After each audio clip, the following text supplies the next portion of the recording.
Kuyintokozo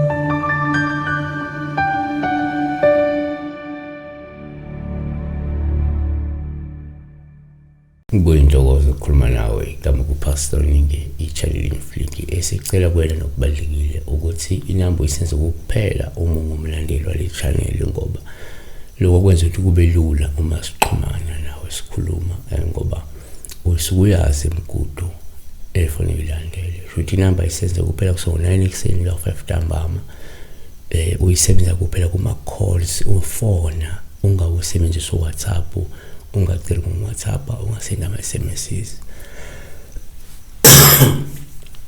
So sibheka unhlanhla Bongani 304 uthi Pastor weningi kunjani mina ke ngiphuphela ngithi ngiya withdraw imali encane kwavele kwaphuma imali inqwaba yemali kwi-ATM engabaleki ingabe lokho kuchazana baba. So lokhu kungasinto ehlukahlukene kubantu abahlukahlukene.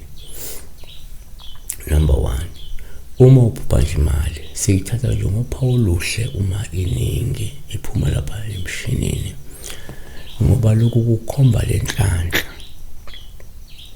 namandla ongasuwathole okuguqula isimo sempilo. Kwabanye kuyaye kukhombele ukuthi kunemali ezayo asuke ezoyithola lo muntu ngoba kungenzeka umuntu okade ufaka isicelo soxhaso ukulekelelwa ngemali umuntu olindele ukuthola imihlobo lethile njalo kukhomba ukuthi iyeza le mali usoyithola ngobuningi bayo yabona. Sabanye kuba kanjalo kube straight forward uma izothola imali uvela phuphe ethola imali yabona. Number 2, kwesintu ke uma uphupha le mali kuwuphawu oluhluma iningi nakuba likhomba lokuthi uphiwa amandla uphiwa inhlanhla kodwa liyakhomba lokuthi kumele ulungise into ezithinta umsamo wakho lo muntu ezithinta izidalo zakho ukuze lawa amandla obunhlanhla akwazi ukuthi ehle kahle kwembathe wena uphumelele yabona.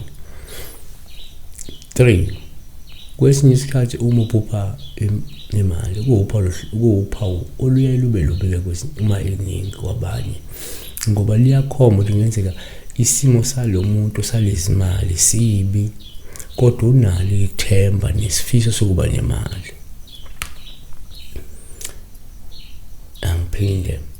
Number 3, kwesinye isikhathi uma uphupha imali kuwuphawu olubalubi uma iningi kakhulu ngoba liyakhomba ukuthi kungenzeka isimo sakho sezimali sibi kodwa umuntu onethemba nesifiso sokuba nemali. uJobe 5:10 ompofu usenanti ithemba. Number 4, asifale ngako ke lokho ukuthi ke uma uphupha imali kuba uphawu lobumeni kakhulu imali.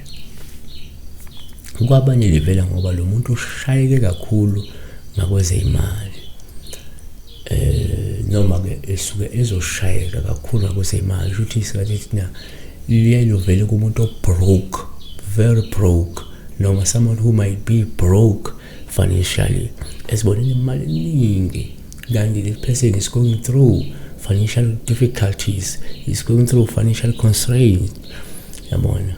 So Izaka 13:7 kukhona ozishaya ucebileyo engenalutho besibheka la imali eminingi kakhulu kuphi especially if kuyimali yamaphepha yabona kodwa liyayikhomba inhlanhla liyayikhomba imali umuntu esokwazi uyithola omunye kuya ngokuthi usuke ubhizi ngani ngaleso sikhathi yabona. Be blessed.